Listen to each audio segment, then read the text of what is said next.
Hi, and welcome to another KettlingWine.com tasting note with me, Andrew. Today we're trying older vintage Langmeil 5th Wave Grenache from the 2012 vintage. So it's 10 years old at the minute, it's now 2022. Coming close to harvest time in the Barossa again. So Barossa, Australia, made by Langmeil. Paul Lindner is the winemaker down there, and the 5th Wave is a sort of a nod to the fifth generation of the Lindner family who have ran the Langmeil winery. So Grenache is a key grape variety in that particular part of the world, along with Shiraz and Cabernet to a degree, but those sort of Rhone Valley blend varieties, Shiraz particularly, and Grenache tend to do very well in the Barossa Valley. So back in the sort of 70s, 80s, 70s particularly, Grenache would have been grown widely and typically used for like fortified wines. That kind of fell out of favour in the 80s, and there was a bit of a vine pull scheme that went on, and a lot of old vines were lost at that point. But there were pockets survived, and this is one of those pockets that this comes from. This is actually, if you see in the label, it's labelled 70 years old. So this vine age is, anything in this wine is greater than 70 years old, and it's designated survivor vine status. So in the Langmeil winery, they also have one called the Freedom Shiraz, and it is some of the oldest vines in not only Australia but the world. I think some of their vines were grown back in the 1800s or started in the 1800s, and are labelled ancestor vines if I'm not mistaken.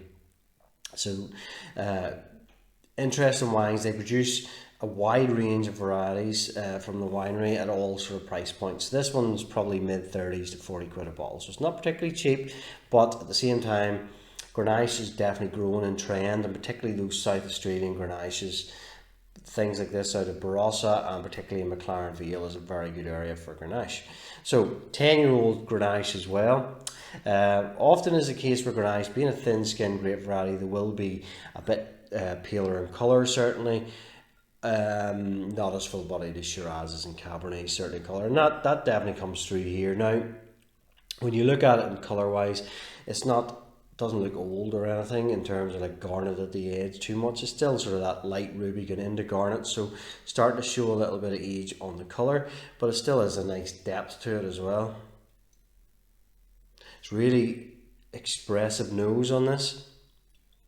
Sometimes Grenache, it takes a while to open up for me, but this here is really expressive straight away. Now it has been decanting for several hours during the day. I had some with dinner earlier on. I wasn't say it was lovely. Um, Really expressive on the nose. You get those lovely sort of sweet spice flavors, vanilla, nutmeg, cinnamon. You get that sort of sweet fruit, that almost toffee element, which I always sort of get as a note of Grenache. That's like caramelly toffee element. You get the sweet sort of raspberry cherry onto almost blackberry style fruit on the nose.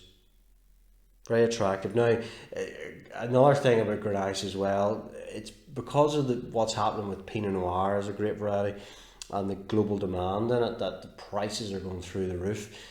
Grenache is almost becoming like a poor man's Pinot almost, and why get onto this bandwagon before it gets super expensive, a lot of these wines, because there's still a lot of great value to be had in comparison to Pinot Noir in that sense. So you can get a lot of sort of, I suppose, similarities with Grenache Pinot in terms of the body weight and colour and some of the flavour profiles and stuff. They're obviously not the same, but at the same time, I can see why it's classed as the poor man's Pinot in the sense, and you can get a lot of really good value out of it, a lot of interesting drinking. So yeah, beautiful nose, very expressive.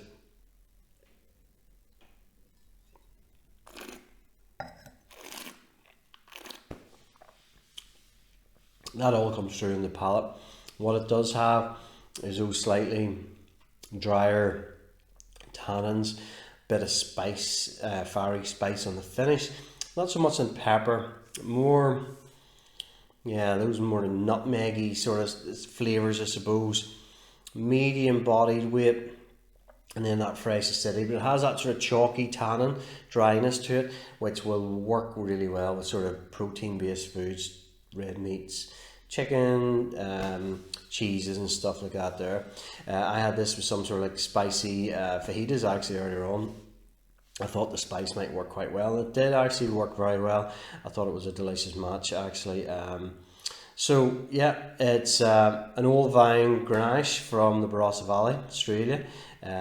They do reward a bit of age and say this is 10 years old, and it's over 7-year-old wine. So really interesting glass of wine, and yeah, highly recommend it. Get onto the Grenache bandwagon from South Australia.